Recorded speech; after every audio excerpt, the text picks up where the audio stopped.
গবেষণায় দেখা গেছে প্রত্যাখ্যানের ভয় আর আতঙ্কের কারণে একজন সাধারণ সেলসপারসন সারা দিনে গ্রাহকদের সাথে সরাসরি কথা বলেন মাত্র 90 মিনিট। হুম পরিসংখ্যানটা শুনতে একটু অবিশ্বাস্য মনে হলেও মনস্তত্ত্বের দিক থেকে দেখলে এটা খুবই স্বাভাবিক একটা বিষয়। তাই নাকি? মানে 8 ঘন্টার একটা কাজের দিনে মাত্র 1.5 ঘন্টা আসল কাজ? হ্যাঁ, একদম তাই। বাকি সময়টা কোথায় যায় জানেন? ওই যে আম, কফি খাওয়া, ইমেল চেক করা, পেপার পড়া। বা অলিগবের সাথে অকারণে আড্ডা দেওয়া? রাইট। এগুলো কিন্তু আসলে কাজ নয়। এগুলো হলো অবচেতন মনের এক ধরনের পালানোর উপায় আর কি। আসলে মস্তিষ্ক তার সাহস জড়ো করার জন্য এই সময়গুলো নষ্ট করে। ও আচ্ছা, তার মানে মানুষ কাজটা করতে চায় কিন্তু ভেতর থেকে একটা অদেখা ভরে তাকে আটকে রাখে। ব্রায়ান ট্রেসির দ্য সাইকোলজি অফ সেলিং নিয়ে যখন আমি পড়ছিলাম তখন এই বিষয়টা খুব গভীরভাবে আমাকে ভাবিয়েছে। কারণ ট্রেসি তো জন্মগতভাবে কোনো প্রতিভাবান সেলসম্যান ছিলেন না, তাই না? একদমই না। তার শুরুটা হয়েছিল চরম হতাশার মধ্যে দিয়ে। তিনি তো হাই স্কুলের গণ্ডিও পার হতে পারেননি। হ্যাঁ, আমি দেখছিলাম বইয়ে। যৌবনে জাহাজে করে ঘুরে বেরিয়েছেন, কঠোর কায়িক পরিশ্রম করেছেন। এক পর্যায়ে বাধ্য হয়েই তাকে সেলস পেশায় নামতে হয়। শুধুমাত্র টিকে থাকার জন্য আর কি। বইতে দেখলাম শুরুতে তার অবস্থা এতটাই খারাপ ছিল যে তিনি রাস্তায় যাকে পেতেন তাকেই প্রোডাক্ট গছানোর চেষ্টা করতেন। এটাকে তিনি বলেছেন ওই দেয়ালে কাদা ছোড়ার মতো বা মাড এগেনস্ট দ্য ওয়াল পদ্ধতি। হ্যাঁ, ব্যাপারটা অনেকটা সেরকমই ছিল। সারাদিন শুধু মানুষের দ্বারে দ্বারে যেতেন, আর দিনের শেষে শূন্য হাতে ফিরতেন। এই জায়গাটাই একটা ক্লাসিক উদাহরণ। মানে যখন তার আয় দিয়ে ছোট্ট একটা রুমের ভাড়াও ঠিকমতো দেওয়া যাচ্ছিল না, তখন তিনি একটা সাহসী কাজ করেন। কি কাজ? তিনি সোজা তার কোম্পানির সবচেয়ে সেরা সেলসপারসনের কাছে গিয়ে জিজ্ঞেস করেন, ভাই, আপনি এমন কি আলাদা করছেন যা আমি করছি না? রাইট, সবচেয়ে লজিক্যাল প্রশ্ন। একদম। সেই সেরা সেলসম্যান তখন তাকে বোঝান যে সেলস কোনো ভাগ্যের লটারি নয়, এটা একটা নিখুঁত মনস্তাত্ত্বিক প্রক্রিয়া। এরপর ট্রেসি প্রচুর পড়াশোনা করেন, মানুষের মনস্তত্ত্ব বোঝেন, নিজের পদ্ধতি বদল করেন এবং একসময় বিশ্ববিখ্যাত একজন সেলস গুরুতে পরিণত হন। ওয়াও! আজ পর্যন্ত তিনি প্রায় 5 লাখেরও বেশি মানুষকে হাতে কলমে প্রশিক্ষণ দিয়েছেন। অবিশ্বাস্য! তাহলে আম, আজ আমরা ট্রেসির সেই পদ্ধতিগুলোকেই ভেঙে বোঝার চেষ্টা করব। ঠিক যেমন একজন অভিজ্ঞ মেন্টর একজন একদম নতুন কর্মীকে তার জীবনের প্রথম বিক্রির জন্য প্রস্তুত করেন। চমৎকার একটা অ্যাপ্রোচ হবে এটা। ধাপে ধাপে, একদম শুরু থেকে। ধরুন, আমি সেই নতুন কর্মী। কাল সকালে আমাকে জীবনের প্রথম সেলস কলটা করতে হবে, কিন্তু আমি তো ভয়ে শেষ। স্বাভাবিক। বয়ে ট্রেসি একটা অদ্ভুত সুন্দর কথা বলেছেন। নতুন সেলসপারসন যখন প্রথম কল করতে যায় তখন তার বুকের ভেতর এমনভাবে কাঁপে যেন সে আম, মার খাওয়ার ভয়ে থাকা কোনো ছোট শিশু। রাইট। ফোন কল করতে গিয়ে বা মিটিংয়ে গিয়ে এত ভয় পাবে কেন? কারণ মানুষের মস্তিষ্কের গঠনটাই এমন। সেলস প্রফেশনে সবচেয়ে বড় মনস্তাত্ত্বিক বাধা হল এই প্রত্যাখ্যান বা রিজেকশন। হুম। আমাদের মস্তিষ্ক রিজেকশনকে শারীরিক ব্যথার মতোই তীব্রভাবে অনুভব করে। কিন্তু ট্রেসি বলছেন, প্রত্যাখ্যান তো কোনো ব্যক্তিগত আক্রমণ নয়, এটা অনেকটা হঠাৎ করে বৃষ্টি আসার মতো ব্যাপার আর কি। বৃষ্টি আসার মতো? মানে? বৃষ্টি হলে কি আমরা আকাশের উপর রাগ করি? না তো। আমরা ছাতা খুলি। সেলসেও ৮০ ভাগ কল স্বভাবতই নাতে গিয়ে শেষ হয়। এটাই প্রাকৃতিক নিয়ম। এটা আপনার দোষ না। কিন্তু বলা যতটা সহজ, বাস্তবে মানা ততটা সহজ নয় কিন্তু। সেটা ঠিক। গ্রাহক যখন মুখের ওপর ফোন কেটে দেয় বা বিরক্তি প্রকাশ করে তখন তো অবচেতনভাবেই মনে হয় আমারই কোনো ঘাটতি আছে। ঠিক এই কারণে ফিয়ার অফ ফেলিয়ার বা ব্যর্থতার ভয় কাজ করে। ছোটবেলার কোনো নেতিবাচক সমালোচনা থেকে মানুষের অবচেতন মনে এই ভয়ের সৃষ্টি হয়। আমাদের সবার ভেতরে একটা ইনকাম থার্মোস্ট্যাট বা আয়ের থার্মোমিটার থাকে। আচ্ছা, ইনকাম থার্মোস্ট্যাট ব্যাপারটা কি? ধরুন, একজন কর্মী যদি অবচেতনভাবে বিশ্বাস করে যে তার যোগ্যতা শুধু মাসে ২০,০০০ টাকা আয়ের, তবে সে চাইলেও এর চেয়ে বেশি আয় করতে পারবে না। নিজের কমফর্ট জোন বা পরিচিত গণ্ডি থেকে বের হতে গেলেই তার নার্ভাস লাগবে। বুঝতে পারছি। আচ্ছা, তো এই নার্ভাসনেস কাটানোর জন্য ট্রেসি যে সমাধানটা দিয়েছেন, ওই যে পজিটিভ সেলফ টক, সেটা আমার কাছে একটু অবাস্তব লেগেছে। কেন অবাস্তব মনে হলো? মানে কলের আগে বাথরুমের আয়নার সামনে দাঁড়িয়ে নিজেকে বারবার বলা আমি নিজেকে পছন্দ করি বা আই লাইক মাইসেলফ, এটা কি সত্যি কাজ করে, নাকি এটা শুধু নার্ভাস মনকে প্রবোধ দেওয়ার একটা সস্তা উপায়? আপনার এই সন্দেহটা খুবই লজিক্যাল। বাইরে থেকে দেখলে এটাকে সস্তা মোটিভেশন বা ক্লিশে মনে হতে পারে, কিন্তু এর পেছনে গভীর স্নায়বিক বিজ্ঞান বা নিউরোসায়েন্স আছে। তাই নাকি? হ্যাঁ, যখন কেউ বারবার আমি নিজেকে পছন্দ করি বলতে থাকে এবং সেটা সত্যিকার অর্থে বিশ্বাস করার চেষ্টা করে, তখন তার মস্তিষ্ক থেকে এন্ডোরফিন নামের একটি হরমোন নিঃসৃত হয়। আচ্ছা, এই হরমোনটা আসলে মনস্তাত্ত্বিকভাবে কি প্রভাব ফেলে? এন্ডোরফিন হলো এক ধরনের প্রাকৃতিক পেইনকিলার এবং মুড এলিভেটর। এটি অবচেতন মনকে এমনভাবে শান্ত করে যে নার্ভাসনেস পুরোপুরি দূর হয়ে যায় ওয়াও! আর আত্মবিশ্বাস অদ্ভুতভাবে বেড়ে যায়।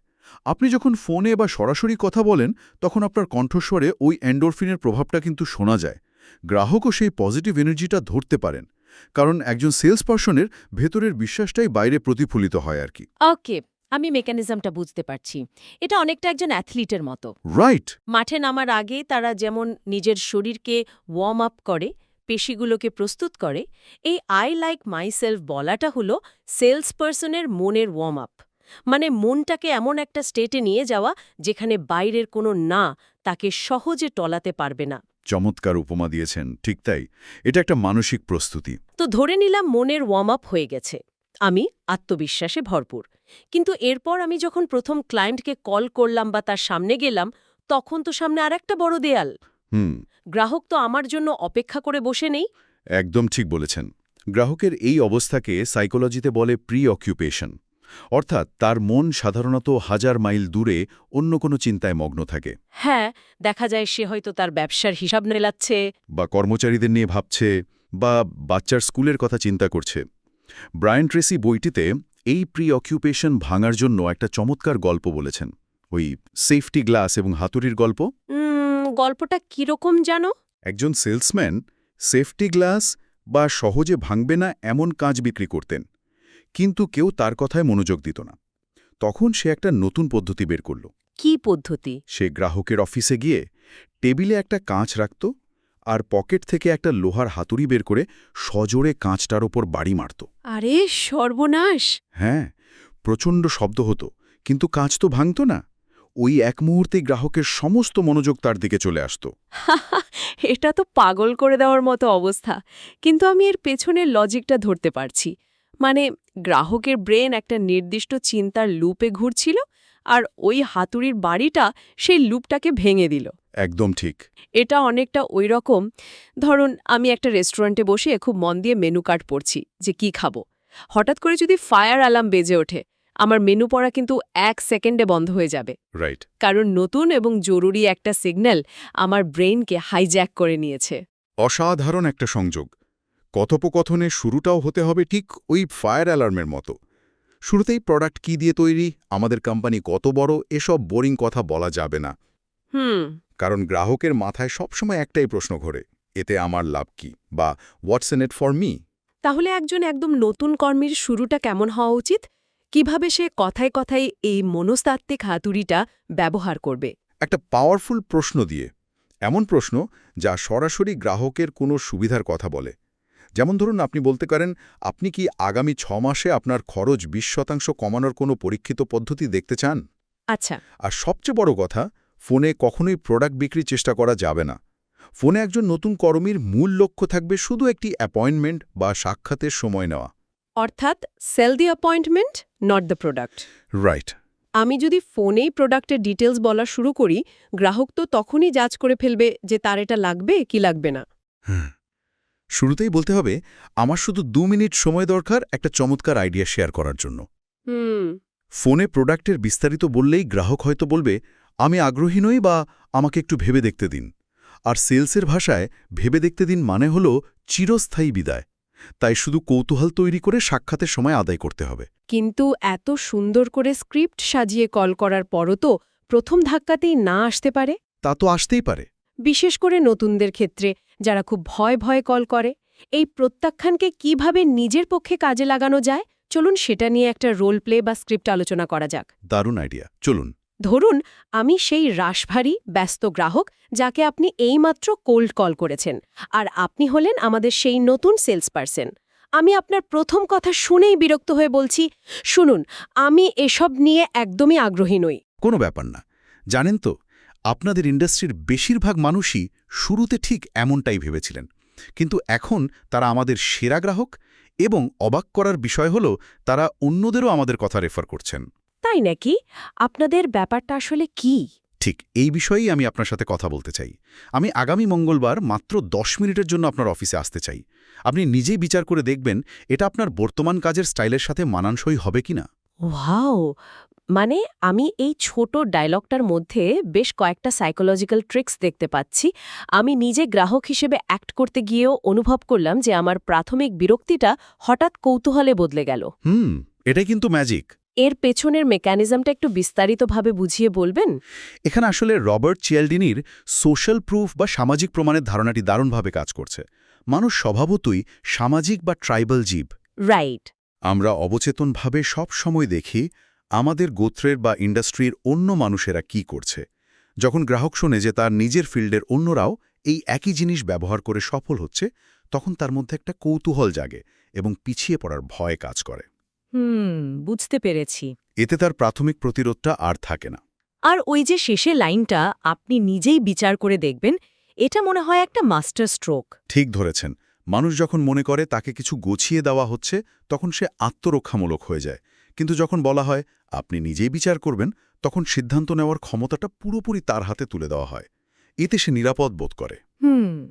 কিন্তু একটা ব্যাপার হচ্ছে, একটা কল তো প্রথমবার না হতেই পারে, কিন্তু নতুনরা তো একবার না শুনে মনে করে সব শেষ। এটাই সবচেয়ে বড় ভুল। বইটিতে বলা হয়েছে প্রায় 80% বিক্রি সম্পূর্ণ হয় অন্তত পঞ্চম সাক্ষাতের পর। পঞ্চম? বাপরে! হ্যাঁ, কিন্তু বেশিরভাগ নতুন সেলস পার্সন প্রথম বা দ্বিতীয়বার না শোনার পরই হাল ছেড়ে দেন। ওই যে একটু আগে বললাম, এটাকে ব্যক্তিগত অপমান হিসেবে নিয়ে নেয়। সফল হতে হলে এই লেগে থাকার মানসিকতাটা তৈরি করতে হবে। আচ্ছা, ধরে নিলাম পঞ্চম কলের পর অ্যাপয়েন্টমেন্ট পাওয়া গেল। এখন আমি ক্লায়েন্টের সামনে বসে আছি। এরপর ডিলটা কিভাবে পাকা করতে হবে? ডিল ক্লোজ করার মূল চাবিকাঠি হল গ্রাহকের আসল আবেগ বা ইমোশন খুঁজে বের করা। ব্রায়ান ট্রেসি এটাকে বলেছেন হট বাটন। বইটিতে একটা অসাধারণ গল্প আছে, ফ্লাওয়ারিং চেরি ট্রি বা চেরি গাছের গল্প। গল্পটা আমার মনে আছে, কিন্তু এর পেছনের সাইকোলজিটা নিয়ে আমি আপনার বিশ্লেষণ শুনতে চাই। আচ্ছা, গল্পটা ছিল এক দম্পতিকে নিয়ে যারা একটা পুরনো বাড়ি দেখতে গিয়েছিল। বাড়ির রান্নাঘর ছোট, ওয়ালপেপার পুরনো, অনেক মেরামতের কাজ বাকি। যুক্তির দিক থেকে বাড়িটা তাদের না কেনারই কথা। একদম। কিন্তু সেই বাড়ির জানালার বাইরে একটা চমৎকার ফুল ফোটা চেরি গাছ ছিল। স্ত্রী সেই গাছটি দেখে আনন্দে আত্মহারা হয়ে যান, কারণ ছোটবেলায় তার ঠিক এমন একটি চেরি গাছের স্মৃতি ছিল। ও আচ্ছা। চতুর সেলসম্যান তখন বাড়ির প্রতিটি ঘরে গিয়ে শুধু জানালার বাইরের ওই চেরি গাছটিকেই হাইলাইট করতে থাকেন, এবং শেষ পর্যন্ত শুধুমাত্র ওই একটি ইমোশনাল হট বাটনের কারণে দম্পতিটি বাড়িটি কিনে নেয়। এটা একটা চমৎকার উদাহরণ। মানে মানুষ আসলে লজিক বা যুক্তি দিয়ে প্রোডাক্ট কেনে না, সে তার ভেতরের কোনো না কোনো আবেগের শূন্যস্থান পূরণ করতে চায়। রাইট? এটা অনেকটা ওই রকম, কেউ যখন একটা অনেক দামি ল্যাপটপ কেনে, সে কিন্তু শুধুমাত্র র্যাম বা প্রসেসর দেখে কেনে না। সে হয়তো কেনে কারণ ওই ল্যাপটপের কিবোর্ডে টাইপ করার সময় তার পুরনো টাইপরাইটারের অনুভূতি আসে। হ্যাঁ, হতে পারে। অথবা কেউ একটা গাড়ি কেনে শুধুমাত্র কাপ হোল্ডারের ডিজাইনের জন্য। লজিকটা হলো শুধু তার আবেগটাকে জাস্টিফাই করার একটা যৌক্তিক অজুহাত। নিখুঁত একটা উপমা দিয়েছেন। মানুষ সিদ্ধান্ত নেয় আবেগের বশবর্তী হয়ে, এবং পরে যুক্তির মাধ্যমে তা প্রমাণ করার চেষ্টা করে। আরেকটা গুরুত্বপূর্ণ মনস্তাত্ত্বিক বিষয় হল লাভের আকাঙ্ক্ষার চেয়ে হারানোর ভয় বা ফিয়ার অফ লস মানুষের মনে 2.5 গুণ বেশি শক্তিশালী। 2.5 গুণ? হ্যাঁ। অর্থাৎ কিছু পাওয়ার চেয়ে কিছু হারানোর ভয় মানুষকে বেশি তাড়িত করে। তাহলে এই হট বাটন বা ওই চেরি গাছটা খুঁজে পাওয়ার উপায় কি? কারণ গ্রাহক তো আর নিজে থেকে বলবে না যে তার দুর্বলতা কোথায়। এখানেই আসে হট বাটন ক্লোজ টেকনিক। এর মূল মন্ত্র হল ওপেন এন্ডেড প্রশ্ন করা এবং 80-20 রুল ফলো করা। 80-20 রুলটা এখানে কিভাবে কাজ করে? মানে এমন প্রশ্ন করা যার উত্তর শুধু হ্যাঁ বা নাতে দেওয়া যায় না। আপনি মাত্র 20% সময় প্রশ্ন করবেন এবং গ্রাহককে 80% সময় কথা বলতে দেবেন। আচ্ছা, মানুষ তো নিজের ব্যাপারে কথা বলতে এমনিতেই ভালোবাসে। ঠিক তাই। যেমন আপনি জিজ্ঞেস করতে পারেন, আপনার ব্যবসার বর্তমান কোন দিকটি নিয়ে আপনি সবচেয়ে বেশি চিন্তিত? হুম। এরপর চুপ করে মন দিয়ে শুনবেন। হুম। মানুষ যখন একটানা কথা বলতে থাকে তখন তার সেন্সরশিপ বা ফিল্টার কাজ করে না। কথা বলতে বলতেই একসময় সে তার অবচেতন মনের আসল ভয়ের বা ইচ্ছার কথা বলে ফেলে, যাকে সাইকোলজিতে বলে ফ্লয়েডিয়ান স্লিপ। তার মানে আমি যদি শুধু অন্যের কথা মনোযোগ দিয়ে শুনি, তবে গ্রাহক নিজেই আমাকে শিখিয়ে দেবে কিভাবে তার কাছে প্রোডাক্ট বিক্রি করতে হবে। একদম। যখন আপনি তার সেই মূল চ্যালেঞ্জ বা হট বাটনটা ধরতে পারবেন, তখন আপনার পুরো প্রেজেন্টেশন ওই একটি পয়েন্টকে ঘিরেই হবে। কারণ গ্রাহক আসলে কোনো প্রোডাক্ট কেনে না, সে কেনে প্রোডাক্টের পেছনের সুবিধা। বিখ্যাত একটা কথা আছে না, মানুষ আসলে ড্রিল মেশিন কেনে না, সে দেয়ালে একটা গর্ত কেনে। প্রোডাক্ট হলো শুধু গর্ত করার মাধ্যম। অসাধারণ। কিন্তু এই যে এতগুলো মনস্তাত্ত্বিক কৌশল আমরা জানলাম, এন্ডরফিন রিলিজ করা, প্রি অকুপেশন ভাঙা, ফ্লয়েডিয়ান স্লিপ ধরা, এগুলো তো আর একদিনে আয়ত্ত করা সম্ভব নয়। না, তা তো নই। শীর্ষ 20% সফল মানুষদের তালিকায় পৌঁছাতে হলে প্রতিদিনের রুটিন কেমন হওয়া উচিত? ব্রায়ান ট্রেসি উইনিং এজ বা বিজয়ী প্রান্তের কথা বলেছেন। দৌড় প্রতিযোগিতায় একটা ঘোড়া যদি সামান্য ব্যবধানেও জেতে, তবুও সে দ্বিতীয় ঘোড়ার চেয়ে অনেক বেশি পুরস্কার পায়। সেলসেও সামান্য একটু ভালো হওয়াটাই বিশাল পার্থক্য গড়ে দেয়। Make sense. এজন্য ট্রেসি কিছু প্রাত্যহিক অভ্যাসের কথা বলেছেন। প্রথমত, গোল সেটিং বা লক্ষ্য নির্ধারণ, কিন্তু সাধারণ লক্ষ্য নয়। ট্রেসি বলেছেন 100টি লক্ষ্যের একটি তালিকা তৈরি করতে।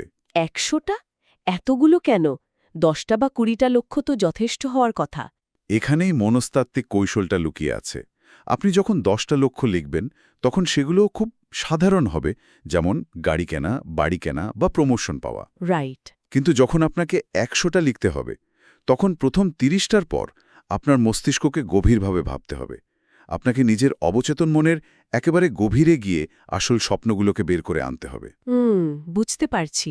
এই প্রক্রিয়াটা একজন মানুষের আত্মোপলব্ধির জায়গাটা সম্পূর্ণ পরিষ্কার করে দেয়, যা কঠিন সময়ে অনুপ্রেরণা যোগায়। মানে ব্রেনকে পুশ করা, যাতে সে কমফোর্ট জোন থেকে বেরিয়ে আসে। ঠিক তাই। এর সাথে আরেকটা চমৎকার কৌশল আছে, 20 আইডিয়া মেথড বা 20টি ধারণার পদ্ধতি। প্রতিদিন সকালে নিজের সবচেয়ে বড় লক্ষ্যটিকে একটি প্রশ্ন আকারে লিখে তার 20টি সম্ভাব্য উত্তর বা সমাধান বের করা। আমি নিশ্চিত এর পেছনেও ওই একই রকম কোনো মেকানিজম কাজ করছে। একদম। প্রথম 5টা সমাধান খুব সহজেই মাথায় আসবে, কিন্তু 15 থেকে 20 নম্বর সমাধান বের করতে গিয়ে আপনার মস্তিষ্কের নতুন নিউরাল পাথওয়েগুলো খুলতে শুরু করবে। মস্তিষ্ক বাধ্য হবে এমন সব সৃজনশীল পথ খুঁজতে যা আগে কখনো ভাবা হয়নি। ওয়াও! আর তৃতীয় অভ্যাসটা হলো প্রতিদিন সকালে অন্তত 2 ঘন্টা মানসিক প্রস্তুতি এবং শেখার পেছনে ব্যয় করা। মিটিংয়ে যাওয়ার আগে চোখ বন্ধ করে পুরো দৃশ্যটি সফলভাবে কল্পনা করা বা মেন্টাল রিহার্সাল করা। এর পাশাপাশি প্রতিদিন বই পড়া, অডিও শোনা এবং সফল মানুষদের কাছে গিয়ে পরামর্শ চাওয়া। এই প্রতিদিনের অভ্যাসের ব্যাপারটা আমার কাছে একটা গাছের পরিচর্যার মতো মনে হয়। আপনি একদিনে 100 লিটার পানি ঢেলে দিলে গাছটা রাতারাতি বড় হয়ে যাবে না। কিন্তু প্রতিদিন যদি নিয়ম করে অল্প একটু পানি দেন, আগাছা পরিষ্কার করেন, তাহলে ঠিকই সেটা একদিন বিশাল মহিরুহে পরিণত হবে। চমৎকার বলেছেন। ব্রায়ান ট্রেসি যেমন এটাকে ট্রেডমিল উপমার সাথে যুক্ত করেছেন। ট্রেডমিল 100% কাজ করে, কিন্তু শুধু কিনে ঘরে ফেলে রাখলে তো আর স্বাস্থ্য ভালো হবে না। কৌশলগুলো পরীক্ষিত, কিন্তু এর ফলাফল পেতে হলে প্রতিদিন এর উপর হাঁটতে হবে। একদম। নিখুঁত বিশ্লেষণ। শ্রেষ্ঠত্ব কোনো কাজ নয়, এটা একটা নিয়মিত অভ্যাস। কি দারুণ একটা আলোচনা হলো আজ।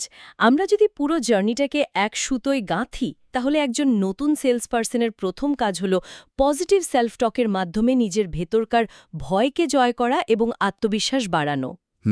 এরপর কাঁচ ভাঙার মতো কোনো কথা দিয়ে গ্রাহকের মনোযোগ আকর্ষণ করা, রিজেকশনকে ভয় না পেয়ে সোশ্যাল প্রুফ ব্যবহার করে রোল প্লের মাধ্যমে পরিস্থিতি নিজের পক্ষে আনা, আর সবচেয়ে গুরুত্বপূর্ণ, বেশি কথা না বলে মনোযোগ দিয়ে শোনার মাধ্যমে গ্রাহকের চেরি গাছ বা আসল ইমোশনাল নিডটা খুঁজে বের করা। এবং এই সব কিছুর সাথে প্রতিদিন লক্ষ্য নির্ধারণ করা এবং নতুন নতুন আইডিয়া জেনারেট করার চর্চা চালিয়ে যেতে হবে। ক্রমাগত নিজেকে উন্নত করার কোনো বিকল্প নেই আসলে। যারা আজ আমাদের এই ডিপ ডাইভটি শুনছেন, যদি ট্রেসির এই মনস্তাত্ত্বিক ব্রেকডাউনগুলো চিন্তার নতুন কোনো দরজা খুলে দিয়ে থাকে, তবে এই ধরনের আরও আলোচনা পেতে ইংলিশি চ্যানেলটি সাবস্ক্রাইব করে রাখতে পারেন। শ্রোতাদের মূল্যবান সময়ের জন্য অনেক অনেক ধন্যবাদ। সবাইকে অসংখ্য ধন্যবাদ। আশা করি এই আলোচনাটি অনেকের জন্যই একটা নতুন দৃষ্টিভঙ্গি তৈরি করতে সাহায্য করবে। শেষ করার আগে একটা কথা রেখে যেতে চাই। বইটিতে একটা চমৎকার লাইন আছে, সাকসেস লিজ ট্র্যাক্স, বা সাফল্য তার পায়ের ছাপ রেখে যায়। আজ শীর্ষ 10%-এ থাকা প্রতিটি মানুষই একসময় নিচে থেকে শুরু করেছিলেন। এটা আমাদের একটা দারুণ চিন্তার খোরাক দেয়। যখন একজন নতুন কর্মী আগামীকাল সকালে তার ডেস্কে গিয়ে বসবেন, তখন সাফল্যের পথে ঠিক কোন নতুন পায়ের ছাপটি তিনি ফেলতে চলেছেন?